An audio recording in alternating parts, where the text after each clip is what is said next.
अगर किसी चीज का इन 2 सालों में पर्दाफाश हुआ, उन सब झूठों का हुआ जो हर चौराहे से पार्लियामेंट तक एक्सपोज हो गए। उनके झूठ जो थे वो एक्सपोज। ये गुफ्कार गैंग कहते थे, उस गुफ्कार गैंग को इन्होंने दावत खुद दी। सबसे ज्यादा इकोनॉमी डाउन चल रही है। Supreme court of India will not let down the people of Jammu and Kashmir. The abrogation was illegal.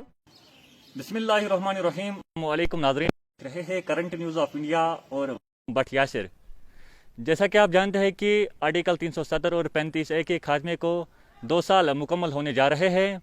तो इन 2 सालों में जम्मू कश्मीर में विकास के हवाले से, डेवलपमेंट के हवाले से क्या कुछ हुआ, इसी पर बात करने के लिए मेरे साथ सोशो पॉलिटिकल एक्टिविस्ट आदिल नज़ीर खान मौजूद हैं। सबसे पहले आदिल साहब, मैं आपका खैर मकदम करना चाहूँगा करंट न्यूज़ ऑफ इंडिया में। आपका बहुत बहुत शुक्रिया यासिर साहब, और करंट न्यूज़ ऑफ इंडिया का बहुत बहुत शुक्रिया, आपने अपना कीमती टाइम निकाला। जैसा कि आप जानते हैं कि जम्मू कश्मीर की खुसूसी पोजीशन 5 अगस्त 2019 को ख़त्म की गई। तो उसके बाद आपको क्या लग रहा है जम्मू कश्मीर में हालात कैसे, और डेवलपमेंट के हवाले से जो बड़े बड़े नारे विकास के लगाए गए हैं या नया कश्मीर का नारा लगाया गया था, क्या ग्राउंड जीरो पर विकास का कुछ आपको नज़र आ रहा है? देखिए, ये मुझे बड़े अफसोस के साथ कहना पड़ रहा है कि कल 5 अगस्त 2021 है। ठीक 2 साल पहले 5 अगस्त 2019 को एक फ़ैसला लिया गया था पार्लियामेंट में, जो कि जिनके लिए वो फ़ैसला लिया गया था उनको बिल्कुल भी नहीं पता था। यहाँ सब कुछ बंद था, किसी को फ़ोन बंद थे, इंटरनेट बंद था। एक फ़ैसला लिया गया दिन दहाड़े पार्लियामेंट में कि जो कि हमारी एक आइडेंटिटी थी, जिसको हम जानते थे आर्टिकल 370 के नाम से, उसको ख़त्म किया गया, उसको एब्रोगेट किया गया। वो लीगली किया गया, इलीगली किया, वो बात की बात है, लेकिन उसको यहाँ के लोगों को पूछने के बगैर किया गया, वो एक बहुत बड़ी बात है। और अब इन 2 सालों में क्या बदला, तो वो आप ग्राउंड पे देख सकते हैं। अगर आप मुझसे ये पूछेंगे तो मैं ये कहूँगा कि शायद मुझे ऐसा कोई चीज़ नहीं दिख रहा है जिसको मैं आपके सामने रखूँ कि ये एक बड़ी positive development abrogation of article 370 के बाद हुई यहाँ जम्मू कश्मीर में। आदिल साहब, क्या आपको लग रहा है आर्टिकल 370 की एब्रोगेशन के बाद जम्मू कश्मीर के लोग खुश है? जैसा कि सरकार जो है दावा कर रही है कि उसके बाद जम्मू कश्मीर में अमन आया, बाकी जो डेवलपमेंट, जैसे मैंने आपको पहले ही बताया कि डेवलपमेंट का जो है बड़ा कहा जा रहा है कि डेवलपमेंट जम्मू कश्मीर में हुई, ऐसा कुछ लग रहा है आपको?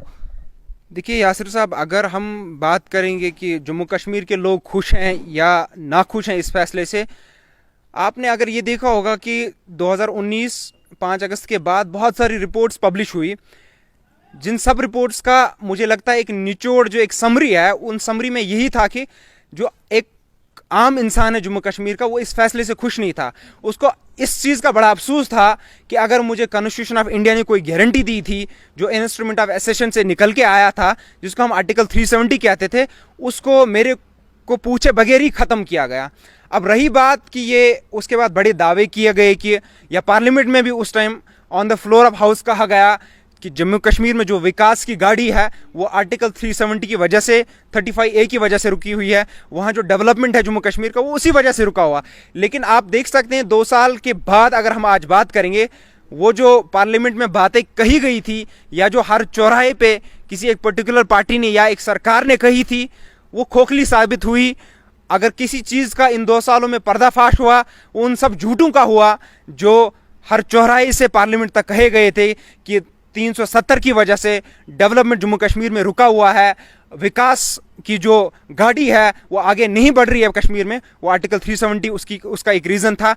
उसका वो एक उनका एक्सपोज हुआ है, मैं इतना कहूँगा, वो एक्सपोज हो गए, उनके झूठ जो थे वो एक्सपोज हो गए। आप मुझे एक उदाहरण दीजिए, एक एग्जाम्पल दीजिए कि ये बड़ी पॉजिटिव चेंज आपको क्यों नहीं दिख रही है आदिल साहब, ये 2019 5 अगस्त के बाद हुई तो मैं मान जाऊँगा, लेकिन ऐसा मुझे कुछ नहीं दिख रहा है कि ऐसा कुछ यहाँ ग्राउंड पे हुआ। ये हमेशा एक डुअल पॉलिसी या डिप्लोमेटिक, मैं कहूँगा नेगेटिव डिप्लोमेटिक पॉलिसी है या क्या है, लेकिन एक चीज़ मैं हमेशा कहता आ रहा हूँ और मैं आज भी कहता हूँ कि ये हमेशा एक गलत पॉलिसी या गलत चीज़ें लोगों के बीच में रखते हैं। देखिए, जब आर्टिकल 370 की एब्रोगेशन हुई तो उसके बाद इन्होंने यहाँ सब कुछ बंद कर दिया था। तकरीबन 1 साल तक यहाँ सब कुछ बंद था, ठफ, फ़ोन तक बंद थे, इंटरनेट बंद था, सब कुछ बंद था। तो उस हवाले से इन्होंने क्या डेवलपमेंट की होगी तो वो तो आपके सामने सब कुछ है। अब रही बात कि ये जो ट्रेडिशनल पॉलिटिकल पार्टीज़ को कुछ समय पहले ही बुलाया गया था, जिनको ये गुफ्कार गैंग के नाम से बोला था, मैं यही कह रहा हूँ ना, जिनको ये खुद किसी नाम से बुलाते थे कि ये एक गैंग है, ये लोगों को गुमराह कर रहे हैं, आखिर में ये मजबूर हो गए उन्हीं लोगों से बात करने के लिए। ये मजबूरी क्या है? ये मजबूरी वही है कि 2 साल में कुछ नहीं बदला, 2 साल में इनको कोई पॉजिटिव चेंज यहां नहीं दिखी, इसलिए ये मजबूर हो गए। जिसको ये गुफ्कार गैंग कहते थे, उस गुफ्कार गैंग को इन्होंने दावत खुद दी और वहां इनके साथ बात की। इनको लगता है कि हमने एक गलत फैसला लिया है। अब ये इन्होंने लिया था, उसको मुझे नहीं पता ये वोट बैंक के लिए लिया गया था या किस चीज के लिए लिया गया था, वो मुझे नहीं पता है इन्होंने किस चीज के लिए फैसला लिया था। आपकी सोच के मुताबिक जो है आर्टिकल 370 की एब्रोगेशन के इम्पैक्ट क्या जम्मू कश्मीर पर रहेंगे इन फ्यूचर?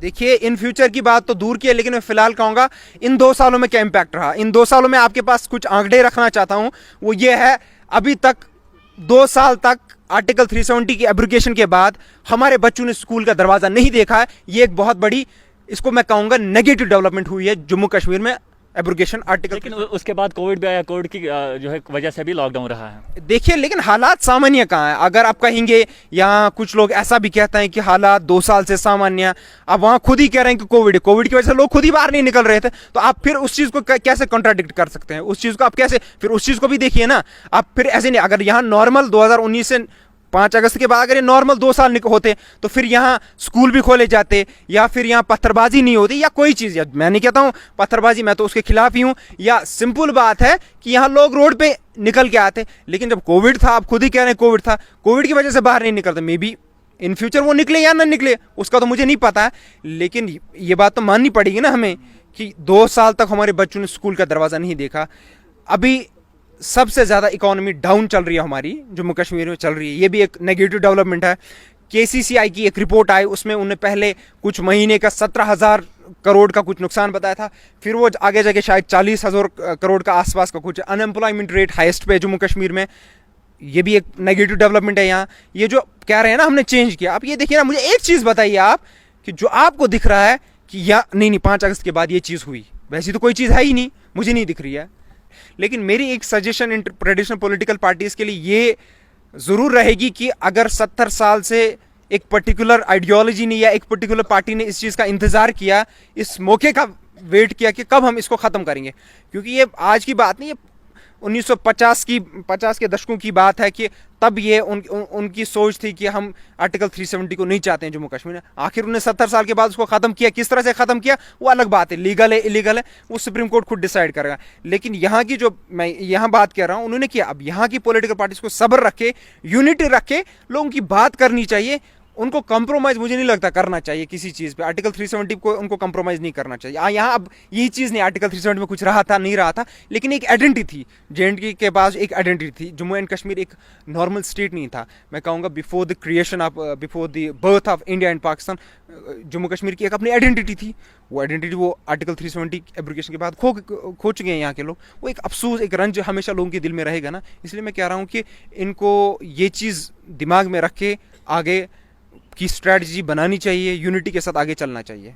ये सब जुडिशियस मैटर है, वो सुप्रीम कोर्ट आगे फैसला क्या देता है मुझे ये तो पता है कि इतना तो मुझे यकीन है, मैं इतना कहूँगा अकॉर्डिंग टू लॉ ही फैसला होगा। और वो क्या होगा, मेरी इतनी एश्योरेंस, मैं खुद इतना एश्योर्ड हूँ कि supreme court of India will not let down the people of Jammu and Kashmir, इतना तो मुझे यकीन है। अब वो समय कितना लगेगा उधर, क्योंकि कोविड की वजह से एक अरसा हो गया, एक गैप होगी बीच में कि हियरिंग नहीं हो पाई, क्योंकि एक बड़ा मैटर है तो फिजिकल हियरिंग इसमें बहुत ज़रूरी है, ऑनलाइन इसमें हियरिंग नहीं हो सकती है। वो रीज़न भी हो सकता है। मुझे जहाँ तक यकीन है, मुझे लगता है एज पर अगर हम लॉ देखेंगे, कॉन्स्टिट्यूशन देखेंगे या डेमोक्रेटिक सेटअप के हिसाब से देखेंगे, तो वहाँ कोई जस्टिफिकेशन नहीं है। जिन्होंने ये कदम उठाया उनके पास कोई जस्टिफिकेशन नहीं है कि वो इसको लीगली या कॉन्स्टिट्यूशनली प्रूव कर सकते हैं। ये एक बहुत बड़ा कॉन्स्टिट्यूशनल ब्रीच है। इन्होंने अपने ही संविधान को, ये जो संविधान जो जम्मू कश्मीर के लोगों को एक गारंटी देता था आर्टिकल 370, उसी को तार तार करके ये उनका जो एक वादा था, मैं कहूँगा एक गारंटी थी, एक ब्रिज था, उसको तोड़ दिया। तो इसका रिएक्शन आगे क्या होगा वो आने वाला वक्त ही डिसाइड करे। लेकिन सुप्रीम कोर्ट में मुझे इतना तो भरोसा है, मैं लॉ की बात कर रहा हूँ यहाँ, अगर वो वाकई लॉ को देखेंगे, मुझे लगता है article 370 will be back to the people of Jammu and Kashmir with more power and protection. कहीं ना कहीं आर्टिकल की एब्रोगेशन के बाद और लगातार ये भी कहा जा रहा है, चाहे हम सेंटर की बात करें या एलजी इंतजामिया की बात करें, कि जम्मू कश्मीर में जो है इलेक्शन मुनक्किद की जाएंगे।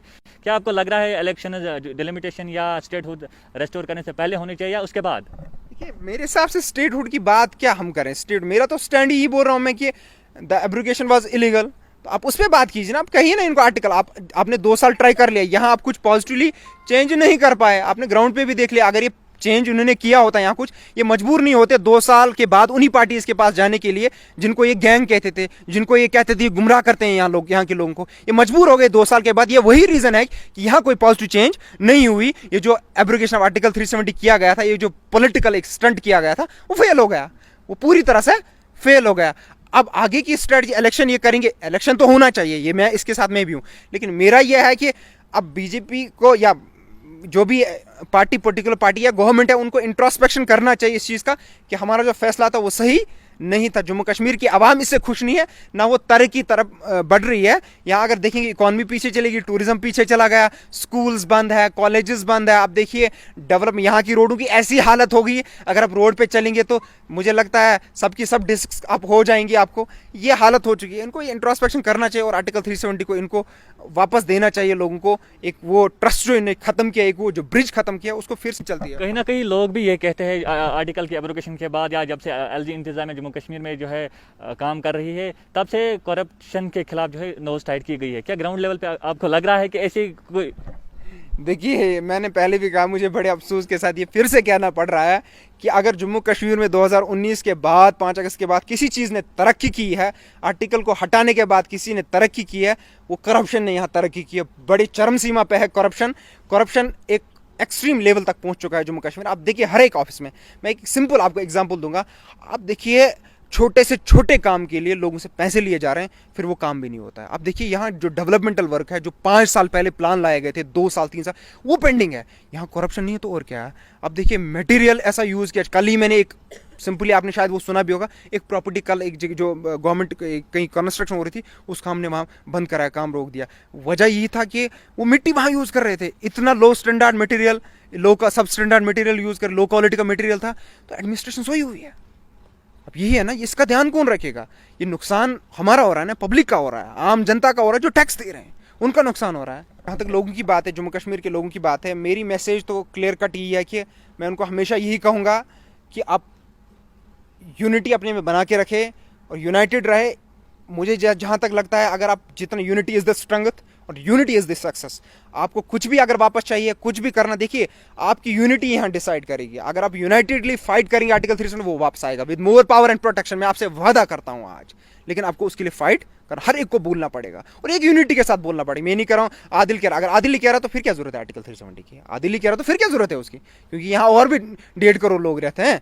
तो अब रही गवर्नमेंट ऑफ इंडिया की के लिए क्या मेरी मैसेज है, मैंने अभी कहा है, उनको अब सोचना चाहिए। ये जो हमने फैसला लिया था, चाहे वो पॉलिटिकल स्टंट था, क्या था, जो था, वो गलती हमसे हो गई। इनको इंट्रोस्पेक्शन करके आर्टिकल 370 को वापस देना चाहिए। स्टेटहुड तो ऑटोमेटिकली वो सारी चीज़ें रेस्टोर हो जाएंगी। तो एक यहाँ के लोगों को वो क्या है कहने, राहत की एक सांस मिल जाएगी, एक चैन की सांस लेंगे वो। तो मुझे लगता है गवर्नमेंट ऑफ इंडिया के लिए मेरी यही मैसेज रहेगी। अब वो छोड़े अपनी जो उनका ईगो वगैरह है, जो भी है, जिस वजह से ये चीज़ें कर रहे हैं, उसको छोड़ना, उनको साइड में छोड़ना पड़ेगा। लोगों के साथ बात करके इस मसले को हल करना पड़ेगा। Thank you. तो नाजरीन, ये तो सोशो पॉलिटिकल एक्टिविस्ट आदिल नज़ीर खान, जो शुमाली कश्मीर के खैफुरा टंगमर्ग से ताल्लुक़ रखते हैं। तो उन्होंने आर्टिकल 370 के बाद जो अब 2 साल जो है मुकम्मल होने जा रहे हैं, उसके बाद जम्मू कश्मीर में क्या तरक्की हुई, इस हवाले से उन्होंने बात की। कैमरामैन मुस्तफ़ा मंजूर के साथ दीजिए अपने मेज़बान भट्ट यासिर को इजाज़त। अल्लाह हाफिज़।